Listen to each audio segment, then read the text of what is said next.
Les formulaires sont là où l'accessibilité se joue souvent pour de vrai. Inscription, paiement, contact, candidature.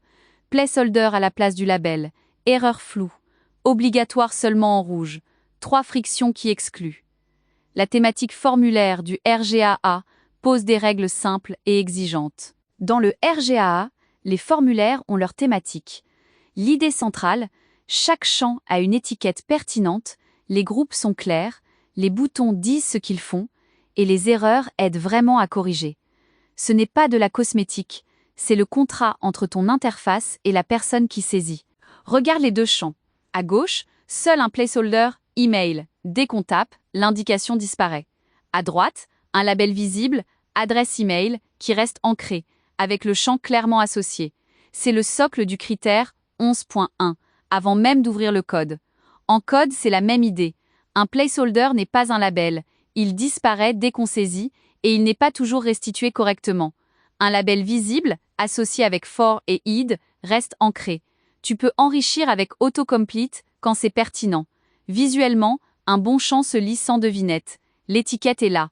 L'obligation est écrite, pas seulement colorée. Une instruction de format aide avant l'erreur.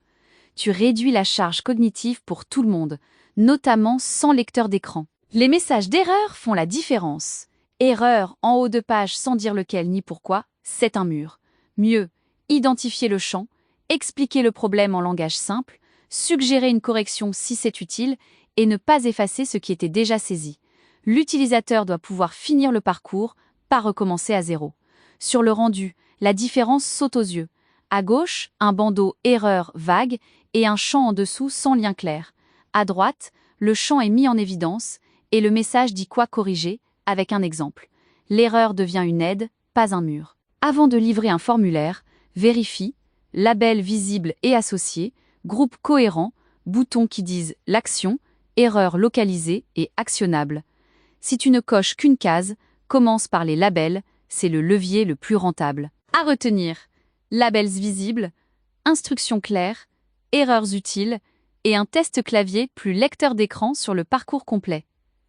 Prochain épisode, structurer l'information avec des titres et des listes. Reprends ton formulaire le plus critique. Inventorie labels et erreurs, test clavier et lecteur d'écran. Pour analyser une page, rendez-vous sur rgaachecker.com.